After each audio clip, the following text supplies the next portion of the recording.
It's time for another closer look at a key Kentucky Derby contender. And here's your host, Magic. What's up, Magic with RacingNews.com, here to talk to you about 2022 Kentucky Derby contender Barber Road, and this is one of those classic love-to-own, hate-to-win bet horses. He's a Johnny Tryhard, no pun intended, trainer Johnny Ortiz. He's a steady one-pace type of runner who you can always count on him to give his best. He's a very honest horse, and again, you love to own those types, but ever since Barber Road turned 3, you look at his form and you watch his replays, he always leaves himself with way too much to do when it really gets going with the running. And because of that, that's why you saw it. When he ran in all 4 Oaklawn preps this year, he hit the board. He finished second in 3 of them, and actually the one time he finished third was the closest he came to winning. He was a half length away from winning the Grade 2 Rebel Stakes. Couple problems with Barber Road. Number 1, the Arkansas circuit, yeah, it's been the weakest of any Derby trail circuit this year. Usually we don't say that. Usually we're like, New York, maybe Louisiana. No, New York, pretty solid this year. Louisiana, I think, is very solid, at least with one horse. Arkansas, not so much. If you look at the other horses that are winning, or that won the Derby preps, rather, at Oaklawn this year, Cyberknife won the Arkansas Derby. I don't have a high opinion of him. Unoho won the Rebel Stakes. Really don't have a high opinion of him, especially for the Kentucky Derby.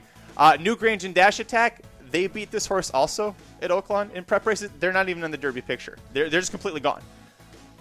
Problem number 2 with Barber Road, his running style is the exact opposite of what it takes to actually win the Derby in the point system era. Now, I can already hear you, Ravage Grapefruit, I can already hear you in the comments. You're getting your underwear in a twist. Listen to me. Reality is that since 2014, if you look at the Kentucky Derby winners, the only horses who have crossed the Kentucky Derby wire first were either directly on or very close to the lead. California Chrome, American Pharoah, Nyquist, Always Dreaming, Justify, Maximum Security, Authentic, Medina Spirit. They all crossed the wire first by having either set the pace or sitting just off of it. Barber Road, different area code for where he's going to be compared to the pace. Now, some people want to argue, well, Mind That Bird did that, or blah, blah, blah, or every year is different. Listen, history says that this is what's going to continue to happen. And the reason for this change, there is an actual reason for it.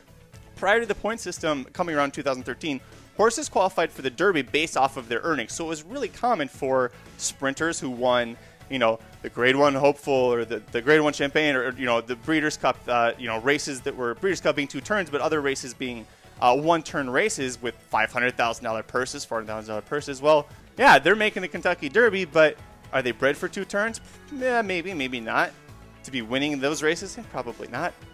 You get to Kentucky Derby, they're going to set the pace, they're going to fade, and then you have horses that can handle a mile and a quarter better than them who come passing them in the stretch. So that's how those closures were winning.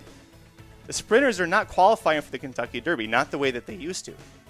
You have to go out there and prove yourself in a 2-turn race, at least one 2-turn race, in order to qualify for the Kentucky Derby. And so it's a lot harder for the sprinters to make the gate. And not only that, if you think about the fact that the field is now 20 compared to, 6, 8, 10, what he was seeing at Oaklawn, if more of the field of 20 nowadays is suited for 2 turns than it used to be, then that means more of this field of 20 it's going to be a lot harder for him to pass when he's coming from the rear.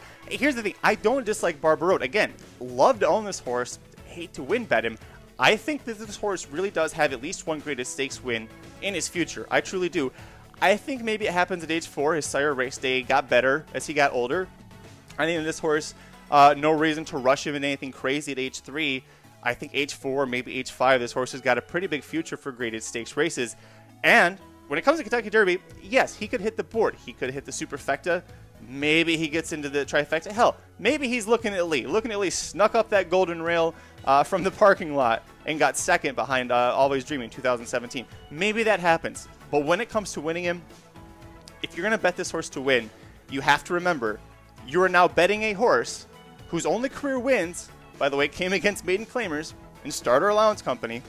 You're betting that horse will buck 8 straight years of hard, proven data and trends in the single biggest race of his life that he will ever run.